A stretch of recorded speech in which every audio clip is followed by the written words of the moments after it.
Hello students, welcome to my channel bloom with botany. आज हम एक बहुत इंपॉर्टेंट सेल ऑर्गेनेली की बात करने जा रहे हैं जो पूरे सेल ऑर्गेनेली के काम को कंट्रोल करता है। Yes, that is nucleus. तो न्यूक्लियस के पास जेनेटिक मटेरियल होता है, न्यूक्लियस के पास डीएनए होता है, इसलिए न्यूक्लियस सारे सेल के काम को कंट्रोल कर लेता है और इसीलिए उसको मास्टर ऑर्गेनेली या ब्रेन ऑफ द सेल कहते हैं। इस न्यूक्लियस को डिस्कवर किया था रॉबर्ट ब्राउन ने 1831 में इन रूट सेल्स ऑफ ऑर्किड। तो ये साइंटिस्ट का नाम और ये ईयर आपके एनसीईआरटी में मेंशन्ड है, ये आपको याद रखना पड़ेगा। और जैसा कि मैंने बताया कि न्यूक्लियस के पास डीएनए होता है जो कि हमारा जेनेटिक मटेरियल है और वो पेरेंट से प्रोजेनी में ट्रांसमिट होता है। इस ट्रांसमिशन को कहते हैं हेरिडिटरी। तो ये प्रूव किया था हैमरलिंग ने, जे हैमरलिंग ने, कि nucleus is responsible for heredity, that means transmission of characters. और ये एक्सपेरिमेंट उन्होंने किया था एसिटाबुलारिया में, which is a green algae. ठीक है, वैसे आइडियली नॉर्मली हर सेल में एक न्यूक्लियस होता है, बट कुछ सेल्स बाइन्यूक्लिएट भी होते हैं, यानी 2 न्यूक्लियस पर सेल। बहुत फेमस एग्जाम्पल है paramecium, and paramecium is famous for nuclear dimorphism, मतलब 2 न्यूक्लियस होते हैं और दोनों अलग अलग होते हैं। एक छोटा माइक्रो न्यूक्लियस होता है और एक बड़ा मैक्रो न्यूक्लियस होता है। Now this is important for you, क्योंकि आपकी एनसीईआरटी में बायोलॉजिकल क्लासिफिकेशन चैप्टर में पैरामीशियम का एक डायग्राम दिया हुआ है। उसमें ऑल्दो मैक्रो माइक्रो मेंशन नहीं है, लेकिन कई बार इससे क्वेश्चन आ जाता है। तो मैं बार बार आपसे कह रही हूँ कि एनसीईआरटी के फोटोग्राफ्स, डायग्राम्स, पिक्चर्स सब आपके लिए बहुत इंपॉर्टेंट है, इसलिए मैं इस पर फोकस कर रही हूँ। ठीक है, अगर 2 से ज्यादा न्यूक्लियस हो जाए तो उसे मल्टी न्यूक्लिएट कंडीशन कहते हैं, और इसके लिए 2 वर्ड्स हम यूज करते हैं। सीनोसिटिक्स वर्ड का भी इस्तेमाल होता है जो आपने फंजाई में सुना होगा, और सिंसाइटियम कंडीशन का भी इस्तेमाल किया जाता है जो हम एनिमल या प्लांट सेल में इस्तेमाल करते हैं, जैसे the free nuclear endosperm of coconut. Yes, नारियल का पानी जो आप पीते हो वो मल्टी न्यूक्लिएट कंडीशन है, उसके लिए सिंसाइटियम वर्ड का इस्तेमाल भी किया जाता है। ठीक है, और ऐसे भी सेल्स हमको मिले हैं जो विदाउट न्यूक्लियस होते हैं। अब आप कहोगे कि मैंने कहा था कि भाई किसी भी सेल के 3 इंपॉर्टेंट कंपोनेंट होते हैं, न्यूक्लियस, साइटोप्लाज्म, प्लाज्मा मेम्ब्रेन। अगर तीनों में से भी कुछ कम हुआ तो फिर वो सेल नहीं है। तो अगर न्यूक्लियस नहीं है तो उसे सेल क्यों कहेंगे? But please try to remember, मैंने ये भी कहा था that there are 2 exceptions of the cell theory, and those are the mature mammalian RBCs. हमारे मैमल्स के आरबीसीज यानी रेड ब्लड सेल्स जब मैच्योर हो जाते हैं उनमें न्यूक्लियस नहीं होता। एंड सिमिलरली प्लांट का एक टिश्यू होता है फ्लोएम जो खाना कंडक्ट करता है, उसका एक सेल होता है सीव ट्यूब एलिमेंट। तो सीव ट्यूब एलिमेंट में भी न्यूक्लियस नहीं होता। ठीक है, तो चलिए इन सारी चीजों को देख लेते हैं। न्यूक्लियस, जिसको हम ब्रेन ऑफ द सेल या मास्टर ऑर्गेनेली भी कहते हैं, it is discovered by Robert Brown. J Hammerling proved its hereditary role in acetabularia. Acetabularia एक साइंटिफिक नेम है, इसको अंडरलाइन करना जरूरी है, and it is a green algae. Normally cells are uninucleate. Uninucleate का क्या मतलब हुआ? That is 1 nucleus per cell. तो नॉर्मली तो ये ऐसे ही होते हैं। कुछ सेल्स बाइन्यूक्लिएट होते हैं, 2 न्यूक्लियस पर सेल, जिसका एग्जाम्पल है पैरामीशियम। और पैरामीशियम के बारे में एक खास बात क्या बताई मैंने, क्या याद रखोगे कि it shows nuclear dimorphism. Morphology मतलब अपीयरेंस, डाई मीन्स 2, यानी न्यूक्लियस 2 है तो 2 तरह के अलग अलग दिखते भी हैं, एक छोटा माइक्रो न्यूक्लियस और एक बड़ा macro nucleus. Next is multi nucleate condition, that is more than 2 nucleus per cell, और इस कंडीशन के लिए हम 2 वर्ड और इस्तेमाल करते हैं, सीनोसिटिक एंड सिंसाइटियम। तीसरा लास्ट कंडीशन जो हम बात कर रहे हैं दैट इज ए न्यूक्लिएट और ई न्यूक्लिएट विदाउट न्यूक्लियस, और इसके सिर्फ 2 ही एग्जांपल्स हमको याद रखने हैं, that is mature mammalian RBCs and mature sieve tube elements in plants. अब अगर हमें किसी न्यूक्लियस के स्ट्रक्चर को पढ़ना हो, उसे समझना हो, तो हमेशा हम एक नॉन डिवाइडिंग सेल का इस्तेमाल करते हैं, या सेल इंटरफेस स्टेज में होना चाहिए। क्या मतलब है इस बात का? इस बात का ये मतलब है कि अगर सेल सेल साइकिल में एंटर कर गया, अगर सेल डिविजन में एंटर कर गया, तो फिर उसकी न्यूक्लियर एनवेलप डिसॉल्व हो जाती है, डिसअपियर हो जाती है, तो फिर उसका सामान बिखर जाएगा, आप उसे ठीक से पढ़ नहीं पाओगे। तो उसे पढ़ने के लिए हमें एक नॉन डिवाइडिंग सेल का इस्तेमाल करना है, या इंटरफेज, सेल साइकिल का एक फेज होता है जिस समय वो डिवाइड नहीं कर रहा होता, तो इंटरफेज न्यूक्लियस का इस्तेमाल करना है। तो नेक्स्ट हम देखेंगे पार्ट्स ऑफ द न्यूक्लियस। तो ये देखिए पार्ट्स ऑफ न्यूक्लियस। मैंने आपको समझाया कि हमेशा न्यूक्लियस को पढ़ने के लिए हम एक नॉन डिवाइडिंग सेल का इस्तेमाल करेंगे, इंटरफेस न्यूक्लियस का इस्तेमाल करेंगे। अब हमें इसमें दो पार्ट्स नजर आएंगे, एक उसकी बाउंड्री जिसको हम कहते हैं न्यूक्लियर एनवेलप, और एक उसके अंदर भरा हुआ सामान जिसको हम कहते हैं न्यूक्लियोप्लाज्म। जैसे सेल का साइटोप्लाज्म वैसे न्यूक्लियस का न्यूक्लियोप्लाज्म। ठीक है। अब ये जो न्यूक्लियर एनवेलप है इसको कैरियोथिका भी कहते हैं, क्योंकि न्यूक्लियस के लिए वर्ड कैरियन का भी इस्तेमाल होता है। इसको न्यूक्लियोलेमा भी कहते हैं। अगर आपको याद हो, जैसे प्लाज्मा मेम्ब्रेन को प्लाज्मा लेमा कहा जाता है, उस तरह से न्यूक्लियर एनवेलप को न्यूक्लियोलेमा भी कहा जाता है। ये न्यूक्लियर मेम्ब्रेन डबल लेयर्ड होती है, जैसे हमने माइटोकॉन्ड्रिया और प्लास्टिड में देखा था, बिल्कुल वैसा ही डबल लेयर्ड है। आउटर वाली अगर याद करें, एंडोमेम्ब्रेन सिस्टम में पढ़ाया था कि न्यूक्लियर एनवेलप बाहर की तरफ फैल जाती है तो वो एंडोप्लाज्मिक रेटिकुलम बना लेती है, और आउटर और इनर के बीच की जो जगह होती है इंटरमेम्ब्रेन स्पेस, उसे कहते हैं पेरी न्यूक्लियर स्पेस। ये कंपार्टमेंट क्रिएट कर लेती है, एक जगह बना लेती है जिसे ल्यूमिनल कंपार्टमेंट कहते हैं, और ये करीब 10 से 50 नैनोमीटर इन विड्थ होती है। ठीक है। और जहां पर ये दोनों मेम्ब्रेन फ्यूज होती हैं वहां पर एक पोर क्रिएट हो जाता है। अभी मैं आपको डायग्राम ड्रॉ करके दिखाऊंगी। उस पोर को कहते हैं न्यूक्लियस का पोर, न्यूक्लियर पोर, और उसके थ्रू सामान अंदर से बाहर और बाहर से अंदर, यानी न्यूक्लियोप्लाज्म से साइटोप्लाज्म में और साइटोप्लाज्म से न्यूक्लियोप्लाज्म में, दोनों डायरेक्शन में आता है, इसलिए इसको बाई डायरेक्शनल मूवमेंट कहते हैं। तो यहाँ पे देखिए सारी चीजें मैंने लिखी हैं। Nucleus is the brain of the cell. A non-dividing nucleus or an interphase nucleus is studied. It has two parts. पहला nuclear envelope. Nuclear envelope को nucleolemma या karyotheca भी कहा जाता है. Has two parallel layers. Nuclear membranes जिनको कहते हैं, इनको इन layers को nuclear membranes कहते हैं। दो होती हैं, outer and inner, आपस में parallel होती हैं। बताया था मैंने, outer membrane extends to form endoplasmic reticulum, ER जिसे डिनोट करते हैं, और उन दोनों के बीच की जो जगह है that is known as perinuclear space. It is the space between two membranes. तो it is intermembrane space, the width is 10 to 50 nanometer. इसको हम और भी क्या कहते हैं, this is also known as luminal compartment. ये बात हम पहले भी कर चुके हैं। Now what is nuclear pore? It is a minute pore created due to fusion of two membranes and it allows bidirectional movement of molecules like RNA and proteins between nucleoplasm and cytoplasm. तो दोनों तरफ ये movement allow करता है, nucleus से cytoplasm की तरफ और साइटोप्लाज्म से न्यूक्लियस की तरफ। तो अब हम देखेंगे सेकेंड पार्ट। ये अभी हमने सिर्फ पहला पार्ट कवर किया है। न्यूक्लियर एनवेलप में ये सारी चीजें आ जाती हैं, दोनों मेम्ब्रेन्स, दोनों के बीच की जगह, perinuclear space and the nuclear pore. अब हम बात करने जा रहे हैं अंदर भरे हुए मटेरियल की, दैट इज न्यूक्लियोप्लाज्म की। तो नेक्स्ट हम बात करेंगे न्यूक्लियोप्लाज्म की। सो this is the second part of nucleus. जैसा हमने बात की, दो पार्ट्स होते हैं, एक तो है उसका न्यूक्लियर एनवेलप, उसकी न्यूक्लियस की कवरिंग। अब उसके अंदर भरा हुआ सामान that is nucleoplasm, the fluid matrix field inside the nucleus is nucleoplasm. इस न्यूक्लियोप्लाज्म में दो चीजें आती हैं, एक तो फैला हुआ न्यूक्लियो प्रोटीन पार्टिकल्स का एक नेटवर्क जिसे हम क्रोमैटिन मटेरियल कहते हैं, यस डीएनए। डीएनए क्या है? न्यूक्लिक एसिड, और इसमें हिस्टोन और नॉन हिस्टोन प्रोटीन्स भी लगती हैं, तो ये न्यूक्लियो प्रोटीन फाइबर्स बन जाते हैं। ठीक। और दूसरा एक non membrane darkly stained spherical body, जैसे सेल के अंदर न्यूक्लियस दिखता है उसी तरह न्यूक्लियस के अंदर एक और छोटी सी चीज दिखती है, उसे न्यूक्लियोलस कहते हैं। ध्यान रखने वाली बात यह है कि ये न्यूक्लियोलस मेम्ब्रेन बाउंड नहीं होता है, और बहुत इंपॉर्टेंट चीज कि ये वो जगह है जहां राइबोसोमल आरएनए की सिंथेसिस होती है, आरआरएनए, एंड यस वही आरआरएनए जिससे राइबोसोम बनेगा। यानी अगर किसी सेल में प्रोटीन की सिंथेसिस बहुत ज्यादा हो रही है तो वहां आपको राइबोसोम ज्यादा चाहिए, राइबोसोम्स के लिए आपको आरआरएनए ज्यादा चाहिए, और आरआरएनए के लिए हमें न्यूक्लियोलस ज्यादा चाहिए। यानी एक न्यूक्लियस में एक से ज्यादा न्यूक्लियोलाई हो सकते हैं, एक से ज्यादा न्यूक्लियोलस हो सकते हैं, तब उनको न्यूक्लियोलाई कहते हैं। और ऐसा हमको एक्टिव प्रोटीन सिंथेसिस करने वाले सेल्स में दिखाई देता है। ठीक है, तो चलिए बात कर लेते हैं न्यूक्लियोप्लाज्म। न्यूक्लियोप्लाज्म, इसको कैरियोलिम्फ भी कहते हैं। Again Cairo word is used for nucleus and lymph is the matrix inside it.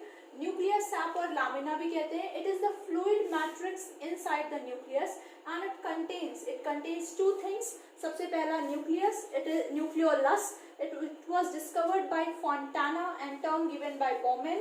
ये आपको याद रखने की जरूरत नहीं है, ये आपके एनसीईआरटी में नहीं है। ध्यान रखने वाली बात कि नॉन मेम्ब्रेन बाउंड होते हैं, स्फेरिकल होते हैं, डार्कली स्टेन स्ट्रक्चर होते हैं। डार्क स्टेन लेते हैं क्योंकि ये राइबोसोमल आरएनए बनाते हैं। सबसे इंपॉर्टेंट चीज जो आपके लिए है, जो बहुत ज्यादा पूछी जाती है, and that is they are the site of ribosomal RNA synthesis, और राइबोसोम सिंथेसिस भी कहीं कहीं लिखा रहता है। ऑल्दो ये इनडायरेक्ट फ्रेज है, बट डायरेक्टली हम क्या कहेंगे, that it is the site of ribosomal RNA synthesis. Note करने वाली बात कि ज्यादा नंबर ऑफ न्यूक्लियोलाई मिलेंगे अगर सेल एक्टिव प्रोटीन सिंथेसिस कर रहा है। नेक्स्ट आ जाते हैं दूसरी चीज, जो ये दो चीज कंटेन कर रहा है, उसमें दूसरी चीज क्या है, क्रोमैटिन मटेरियल। कहीं भी वर्ड क्रोमा आएगा तो उसका मतलब होता है कलर। ये चीज मैं आपको पहले भी बता चुकी हूँ जब हमने क्रोमोप्लास्ट के बारे में बात की थी। तो इसको क्रोमैटिन नाम फ्लेमिंग ने इसीलिए दिया है क्योंकि ये डाई यानी स्टेन यानी कलर ले सकता है। कैसा कलर, बेसिक। क्यों? क्योंकि इसमें डीएनए होता है, आरएनए होता है जो कि एसिडिक होते हैं, तो वो बेसिक डाई को लेकर कलर शो करते हैं, इसीलिए इसका नाम क्रोमैटिन मटेरियल पड़ा है। तो ये लूज होता है, हाईली एक्सटेंडेड होता है, नेटवर्क उलझा हुआ जाल जैसा होता है क्योंकि ये थ्रेड जैसा होता है, और थ्रेड को आप लूज छोड़ दो, बहुत लंबा थ्रेड हो, हाईली एक्सटेंडेड हो, लूज छोड़ दो, क्या होगा, उलझ जाएगा। तो वैसा ही लूज हाईली एक्सटेंडेड नेटवर्क होता है। किसका बना हुआ था, न्यूक्लियोप्रोटीन फाइबर्स का। मैंने आपको बताया nucleo word is used for nucleic acid and protein for proteins. ये नाम आपको याद रखना है, ये नाम फ्लेमिंग ने दिया है 1879, ये ईयर भी याद रखना पड़ेगा, और क्यों दिया है वो मैंने आपको ब्रैकेट में दे दिया, because it can be stained by basic dyes like acetocarmine and Feulgen. बहुत सारे स्कूल्स में हम माइटोसिस मियोसिस जब करते हैं तो एसिटोकार्बन स्टेन का इस्तेमाल करते हैं। बहुत पिक्यूलियर सी इसकी पंजेंसी स्मेल होती है, वो that is acetocarmine. Chromatin is composed of DNA, RNA, histone and non histone. ये पॉइंट भी इंपॉर्टेंट है आपके लिए। और क्योंकि अभी आप एक नॉन डिवाइडिंग सेल को पढ़ रहे हो, इसीलिए ये आपको फैला हुआ मिल रहा है। जैसे ये डिवीजन में एंटर करेगा, ये कंडेंस हो जाएगा, और कंडेंस होकर लीनियर थ्रेड लाइक स्ट्रक्चर्स बनाएगा, और उसे बोलते हैं क्रोमोसोम। तो during cell division it condenses to form chromosomes. ठीक है। Now depending upon the condensation, ये दो तरह के हिस्से बनाता है। जहां बहुत टाइट कंडेंस होता है उसे हेट्रोक्रोमैटिन कहते हैं, जहां बहुत लूज कंडेंस होता है उसे यूक्रोमैटिन कहते हैं। तो इसके बारे में भी बात करेंगे, और हम इन सारे पार्ट्स को डायग्राम्स के थ्रू भी समझने की कोशिश करेंगे। तो चलिए देख लेते हैं डायग्राम ऑफ न्यूक्लियस। तो ये देखिए, this is the diagram of nucleus. मैंने आपको समझाया कि न्यूक्लियस में क्या क्या होगा। एक तो उसका आउटर पार्ट होगा, that is nuclear envelope. Nuclear envelope में दो मेम्ब्रेन होंगी, outer nuclear membrane, inner nuclear membrane. Outer nuclear membrane extend होकर बन जाएगी एंडोप्लाज्मिक रेटिकुलम। अगर उस पर राइबोसोम अटैच्ड है तो आरईआर, और अगर नहीं अटैच्ड है तो एसईआर। दोनों के बीच में जो जगह क्रिएट होगी that is perinuclear space, intermembrane space. इसी का दूसरा नाम है न्यूमिनल कंपार्टमेंट। इसके अलावा ये जहां फ्यूज हो जाएंगे, देखिए जहां पे दोनों मेम्ब्रेन फ्यूज हो गई तो यहाँ पर एक पोर दिखाई दे रहा है, गैप दिखाई दे रहा है, जिसके थ्रू सामान बाहर से अंदर, अंदर से बाहर जा सकता है। या मैंने कुछ ज्यादा ही बड़ा बना दिया है just to explain you properly. इतना बड़ा नहीं होता, बहुत माइन्यूट पोर होता है, इससे बाई डायरेक्शनल मूवमेंट हो सकता है। तो ये पूरी चीज न्यूक्लियर एनवेलप के हिस्से में आती है। ठीक, अंदर का ये जो मैट्रिक्स भरा हुआ है दैट इज न्यूक्लियोप्लास्ट, और इसमें दो चीजें हैं। एक तो उलझा हुआ नेटवर्क आपको दिख रहा है, दैट इज क्रोमैटिन मटेरियल। किसका बना होता है, DNA, RNA, histone and non histone. और दूसरा है ये देखो, डार्क स्टेन्ड बॉडीज एक से ज्यादा हो सकती हैं, और सिंगल को हम कहते हैं न्यूक्लियोलस। और क्या याद रखना है, that it is a site of ribosomal RNA synthesis, और it is a site of ribosome synthesis. ठीक है। अब हमें देखना है कि ये जो क्रोमैटिन मटेरियल है ये डिवीजन के समय पे कंडेंस होता है। कैसे कंडेंस होता है, कहीं कम कहीं ज्यादा, हेट्रोक्रोमैटिन एंड यूक्रोमैटिन। और कंडेंस होने के बाद क्या बन जाता है, दैट इज क्रोमोसोम। तो नेक्स्ट हम जो बात करने जा रहे हैं दैट इज क्रोमोसोम। तो next will continue with the condensation of this chromatin material during cell division. तो चलिए अब देखते हैं क्रोमोसोम के बारे में। क्रोमोसोम मैंने आपको बताया, क्रोमोसोम आपको तभी दिखेंगे जब सेल डिवीजन में एंटर कर जाएगा। जब सेल डिवीजन में एंटर कर जाता है तभी क्रोमोसोम बनता है। क्रोमोसोम किससे बनता है, वही क्रोमैटिन मटेरियल जो हमने अभी पढ़ा है स्ट्रक्चर ऑफ न्यूक्लियस में, वही क्रोमैटिन पैक हो जाता है, कंडेंस हो जाता है into linear thread like structures जो बढ़िया स्टेन लेते हैं और हमें क्रोमोसोम के फॉर्म में दिखाई देते हैं।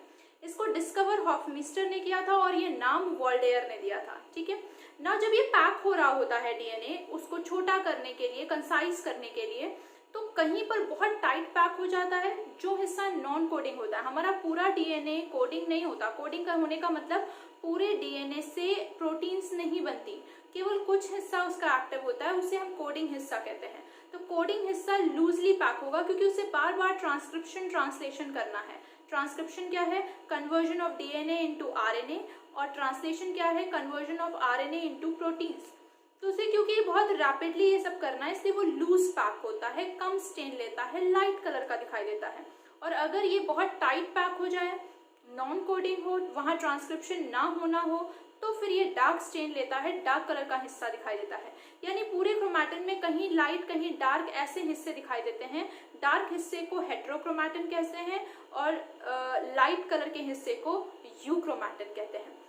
और पता है हमारा सेल, हमारे एक सिंगल ह्यूमन सेल में जो डिप्लॉयड है, उसमें करीब 2 मीटर लंबा डीएनए थ्रेड होता है, जो कि हमारे 46 क्रोमोसोम्स में डिस्ट्रीब्यूटेड होता है। तो सोचो कि हमारा सेल इतना छोटा है, माइक्रॉन्स में होता है, न्यूक्लियस उससे भी छोटा है। अब 2 मीटर के थ्रेड को इतनी छोटी जगह पे रखना है, तो उसे क्या करना होगा? बढ़िया से पैक करना होगा। भाई बहुत सारे कपड़े आपको एक जगह रखने होते हैं तो क्या करते हो? तह लगाते हो।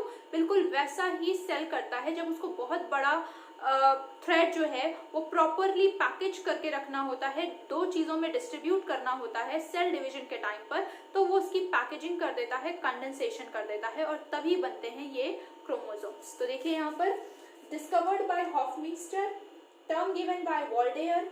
कैसे होते हैं? लीनियर। ध्यान रखना, प्रोकैरियोट्स में मैंने बताया था सर्कुलर क्रोमोसोम होता है। The only exception is mycoplasma. But यहाँ पर ये लीनियर स्ट्रक्चर्स होते हैं। They are linear thread like, darkly stain, colour dark लेते हैं क्योंकि क्रोमैटिन के बने हुए हैं, हाईली कंडेंस्ड होते हैं of chromatin and they are formed during cell division. फिर एक इंपॉर्टेंट नोट लिखा है मैंने आपको कि एक सिंगल ह्यूमन सेल में करीब 2 मीटर लंबा डीएनए थ्रेड होता है, जो उसके 46 क्रोमोसोम्स में डिस्ट्रीब्यूटेड होता है। हमारा 2n नंबर 46 होता है। Now depending upon the condensation, chromatin can be of 2 types. अगर टाइटली डेंसली पैकेज्ड है तो हेटेरोक्रोमैटिन, ये डार्क कलर का होता है। ये ट्रांसक्रिप्शनली जेनेटिकली इनएक्टिव होता है, मतलब नॉन कोडिंग रिपीटेटिव डीएनए होता है, और यहाँ पे ट्रांसक्रिप्शन नहीं होता। यहाँ पे ये लूजली पैक्ड होता है, लाइटली स्टेन्ड होता है, transcriptionally genetically active coding DNA होता है, और यहाँ ट्रांसक्रिप्शन होता है। तो इस तरीके से डीएनए के इस तरीके से क्रोमैटिन के 2 हिस्से हो जाते हैं, हेटेरोक्रोमैटिन एंड यूक्रोमैटिन। तो आप चलो देख लेते हैं कि क्रोमोसोम दिखता कैसा है और उसमें क्या क्या पार्ट्स होते हैं। तो next will be talking about the structure of chromosome and its parts. तो चलिए अब बात कर लेते हैं क्रोमोसोम के स्ट्रक्चर के बारे में। तो जैसा कि मैंने बताया कि क्रोमोसोम कब बनेगा? जब डीएनए कंडेंस होगा। डीएनए कंडेंस कब होगा? जब सेल डिवाइड कर रहा होगा। अब एक बात आप सबको थोड़ा सा आइडिया होगा कि जब सेल डिवीजन में एंटर करता है तो फिर वो एक साइकिल करता है, एक सीक्वेंस ऑफ इवेंट्स करता है, जिसमें बहुत इंपॉर्टेंट एक स्टेप होता है डीएनए का रेप्लिकेशन। जब तक सेल का डीएनए रेप्लिकेट नहीं होगा, सेल डिवीजन नहीं करेगा। तो हम सेल के डीएनए के कंटेंट को C से रिप्रेजेंट करते हैं और नंबर को N से। तो अगर हमारा सेल डिप्लॉयड है तो वो 2N2C कहलाता है। अब हमने इसका कंटेंट डबल कर दिया है तो वो क्या हो गया है? 2N4C हो गया है। प्लीज मेरी बात को बहुत ध्यान से समझो। ये क्वेश्चन बहुत लोग कंफ्यूज होते हो कि क्रोमोसोम क्या है, कंटेंट क्या है, नंबर क्या है, बाद में परेशान होते हो मैम क्रोमैटिन क्रोमोसोम में समझ में नहीं आया। ध्यान से सुनो, क्रोमैटिन से क्रोमोसोम बनता है, ठीक। अब जैसे मान लो कि ये एक क्रोमोसोम है। अब ये वो क्रोमोसोम है, अगर मैं कंटेंट को इस तरीके से समझाऊं कि एक नॉर्मल सेल में 10 ग्राम कंटेंट होना चाहिए, तो 10 ग्राम का थ्रेड था, उसको मैंने पैक करके ये एक क्रोमोसोम बनाया, ठीक। लेकिन सेल को तो अभी डिवाइड करना है, तो उसको दोनों सेल में 10-10 ग्राम भेजना है।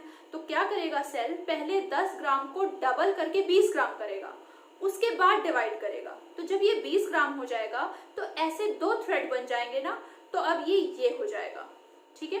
तो मेरी बात को समझना कि अगर सिंगल थ्रेड बना हो वो भी क्रोमोसोम है, अगर डबल थ्रेड बने हो वो भी क्रोमोसोम है। अंतर क्या है कि single thread is with normal content of DNA and double thread is with double content of DNA, ठीक है। ऐसे समझ लो कि 10 ग्राम था पहले, तो 10 ग्राम को हम ऐसा भी कर सकते थे कि दोनों एक में जोड़ देते इस तरीके से, पर फिर उसे डिवाइड करने में बड़ी दिक्कत होती। उसने क्या किया, साइड बाय साइड जोड़ा, 2 थ्रेड बनाया। अब जैसे मेरी उंगलियां हैं वैसे ही स्पिंडल फाइबर्स लगाएगा, एक को इधर कर देगा, एक को इधर कर देगा, और दोनों सेल्स में बराबर बराबर डीएनए बट जाएगा। तो मैं फिर से एक चीज बता रही हूँ कि अगर मान लो स्ट्रक्चर कहीं पे ऐसा बना हो तो ये भी क्रोमोसोम है, और स्ट्रक्चर कहीं पर ऐसा बना हो तो ये भी क्रोमोसोम है।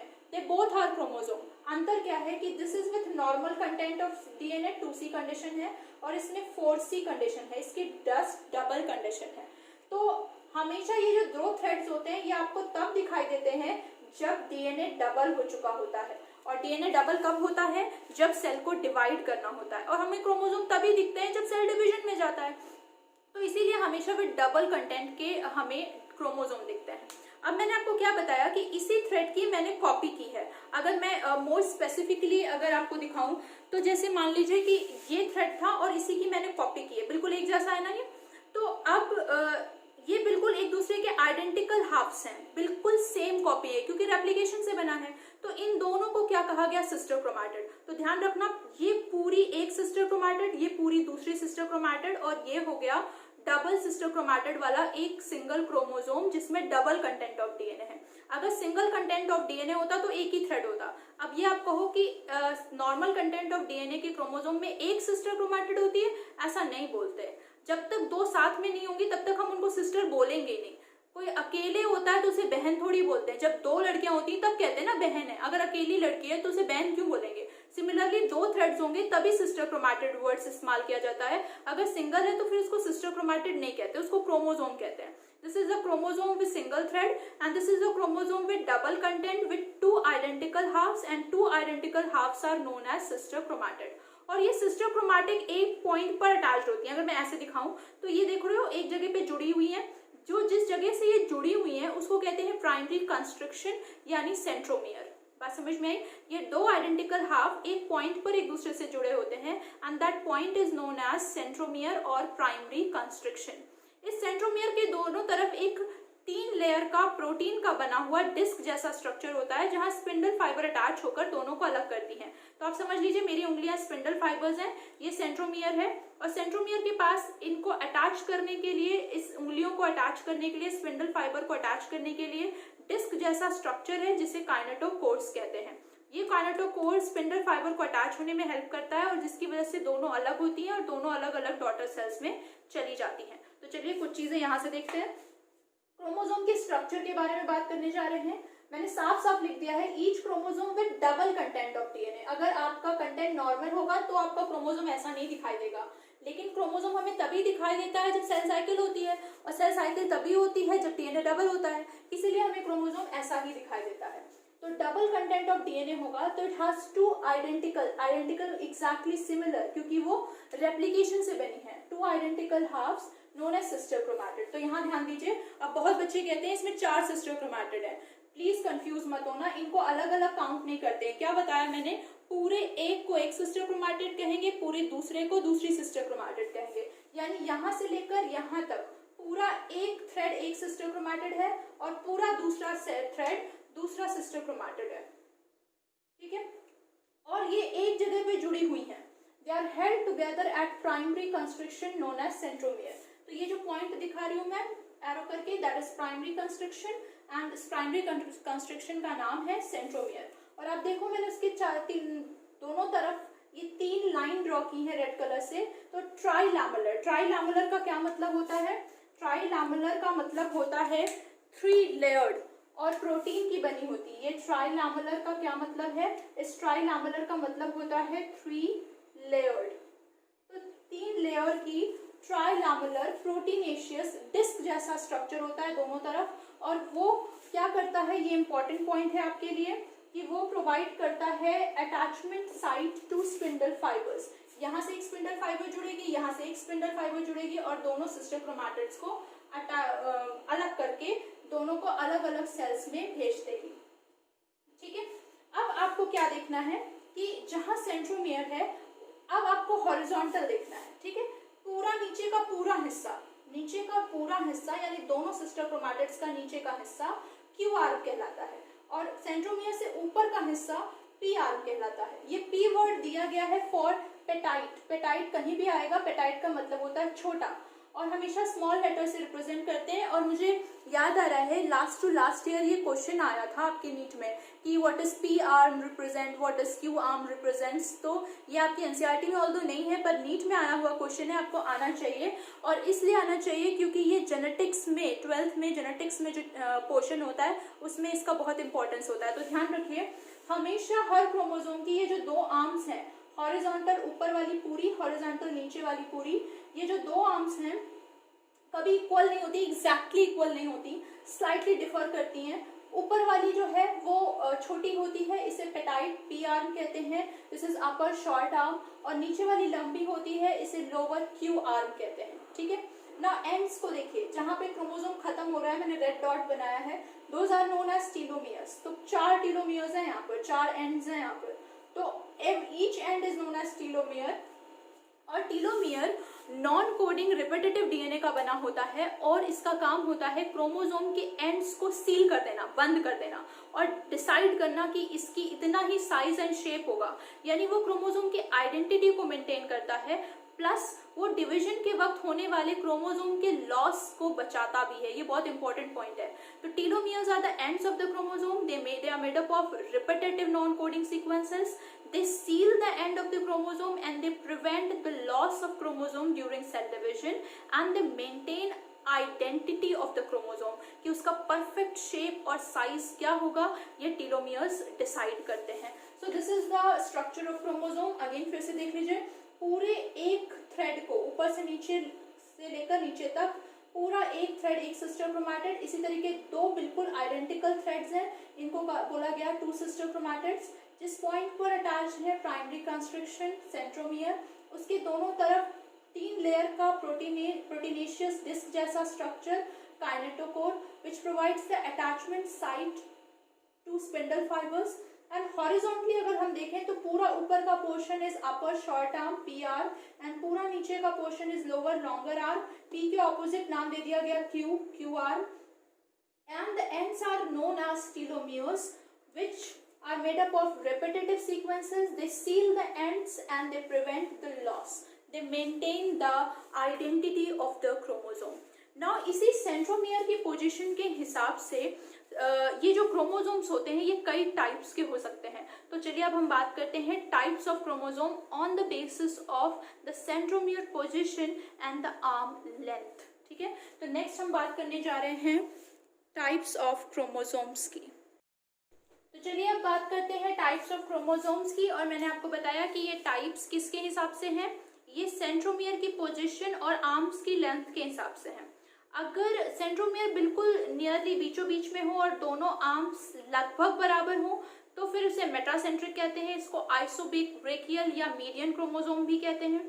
अगर ये थोड़ा सा एक एंड की तरफ खिसक जाए तो इसको सब मीडियन हेट्रोब्रेकियल क्रोमोसोम भी कहते हैं।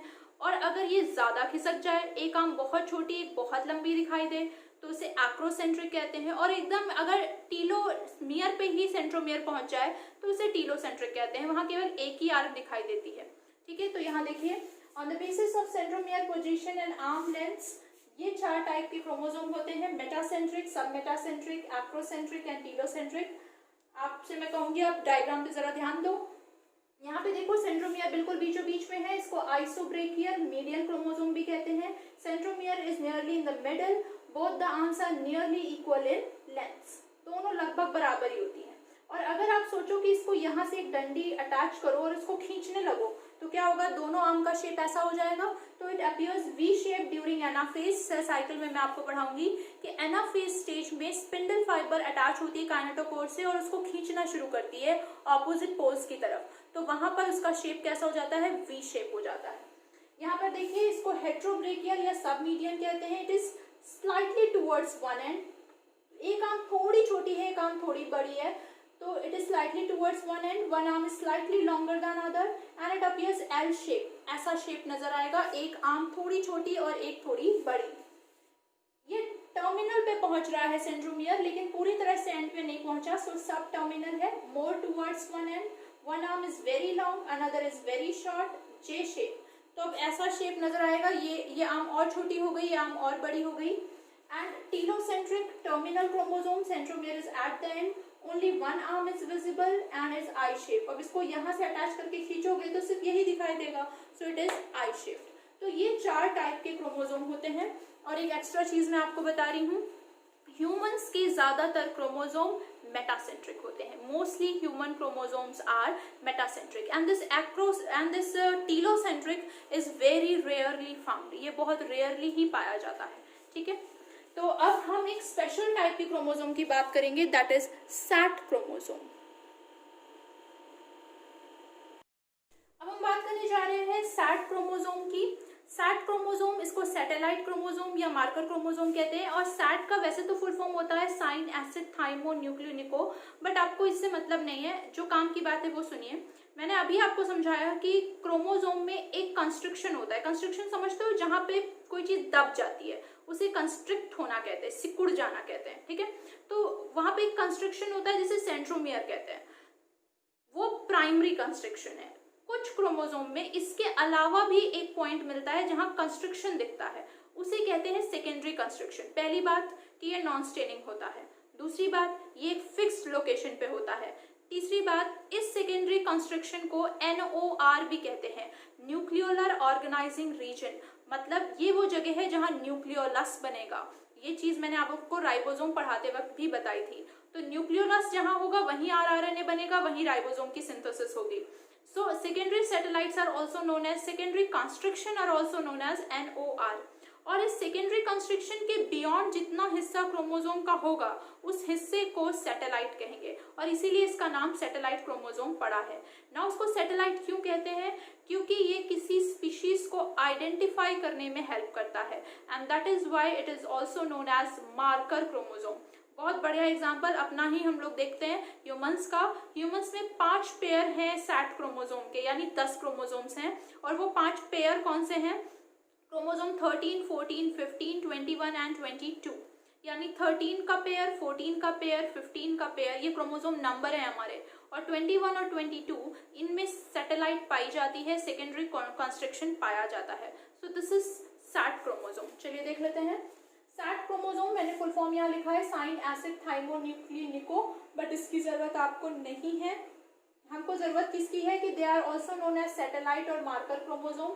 दोनों के बारे में बात करेंगे. सैटेलाइट क्रोमोसोम क्यों कहते हैं? पहली बात, ये वो क्रोमोसोम है जिनके पास एक additional non staining secondary constriction होती है एट कांस्टेंट लोकेशन. उसे हम NOR यानी न्यूक्लियोलर ऑर्गेनाइजिंग रीजन ही कहते हैं. यहाँ पे ध्यान दो, ये तो हमने पढ़ा है दैट इज प्राइमरी कंस्ट्रिक्शन और सेंट्रोमियर. अगर एक जगह पे और ये कंस्ट्रिक्ट हो जाए, दब जाए, तो उसे कहते हैं सेकेंडरी कंस्ट्रिक्शन और NOR न्यूक्लियोलर ऑर्गेनाइजिंग रीजन. और इस कंस्ट्रिक्शन के ऊपर जितना हिस्सा होगा beyond the part of chromosome beyond secondary constriction is known as satellite, और इसीलिए नाम पड़ा है satellite chromosome. Such chromosome help in identifying species, mark करने में हेल्प करती है, आइडेंटिफाई करने में हेल्प करती है, इसीलिए इनको कहते हैं मार्कर क्रोमोसोम. जैसे कि मैंने आपको एक स्पेशल पॉइंट दिखाया, ह्यूमंस में 5 पेयर्स होते हैं, that is chromosome number 13, 14, 15, 21 and 22. So this is the diagram of a SAT chromosome and this is all about satellite chromosome. तो आज हमने न्यूक्लियस के बारे में बात कर ली, हमने क्रोमोसोम्स कैसे बनते हैं, क्या होते हैं, कैसे दिखते हैं, कितने टाइप के होते हैं, ना one special type that is SAT chromosome. So this is all about this lecture. अगर आपको इस पार्ट में, इस लेक्चर में कोई भी दिक्कत हो, कोई भी डाउट हो, प्लीज कमेंट बॉक्स में बताइए. और अगर आपको ये लेक्चर समझ में आया हो तो प्लीज लाइक कीजिए, शेयर कीजिए और सब्सक्राइब कीजिए. Thank you.